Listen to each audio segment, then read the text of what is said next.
Brother Paul, mayong hapon.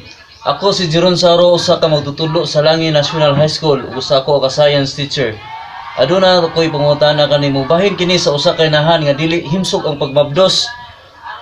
Ug gipapili siya sa doktor ug kinsa kanilang duha sa bata ba nga iyang gimabdos ug kaniya ba nga usa ka mabdos, ang papilion ug kinsay ma-save kanilang duha ug kinsay angay malibre kanilang duha. So, ako pangutana, kinsa ka kanilang duha mo angay malibre ug unsay the best nga desisyon bahin nini? Daghang salamat. So, daghang salamat kaayo sa pangutana ni Sir Jeron Saro, science teacher sa Langi National High School. Kining iyang pangutana, usa kini ka kaso nga diin ang inahan ug ang anak nagatubang sa usa ka problema nga kinahanglan og himuag desisyon kung kinsa ang angay nga mabuhi ang inahan ba o ang iyang anak. So ang pangutana ni Sir Jeron Saro, unsa man ang pinakadabis nga desisyon? Mabuhi ang nanay nga nagmabdos o masave ang iyang gianak? So ang pinakanindot unta nga paningkamutan gyud nga masave ang inahan ug ang anak.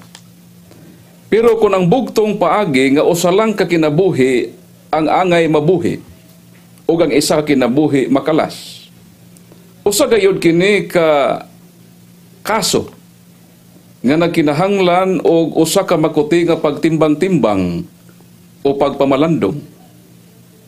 Atong respetuon ang desisyon sa usa ka inahan kung tingali iyang pilion nga mo'y luwason niya ang iyang kinabuhi, bahala kawad ang kinabuhi ang iyang anak.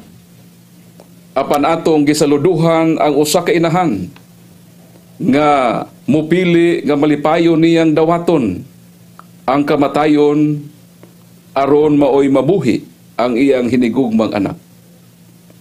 Because this is the greatest love that a woman lay down her life for her beloved one. Mao kini ang nature sa usa ka tinuod nga inahan. Ang tinuod nga inahan kabalong mo sakripisyo alang sa iyang hinigugma. O kini maisip nga usa ka martyrdom kung pagbuhi sa imong kinabuhi alang sa uban. And this is the sonum bonum, the highest good, nga mao kini ang pinakalabing maayo ug mao kini ang gihimo sa atong Ginoo didto sa cross. Sa Juan kapitulo 15 bersikulo 13, mao kini ang atong mabasa. The greatest love you can have for your friends is to give your life for them.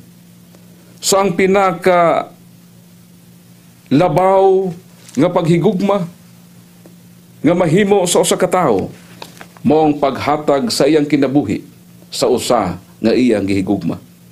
Ang tinuod nga nagmahal andam mo sakripisyo sa iyang minahal. So unsa man ang pinakalabing maayong desisyon?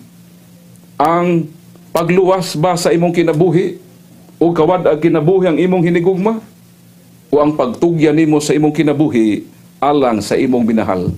So ang pinaka-the best nga desisyon sama sa gihimo sa atong Ginoo, gihatag niya ang iyang kinabuhi alang sa iyang hinigugma.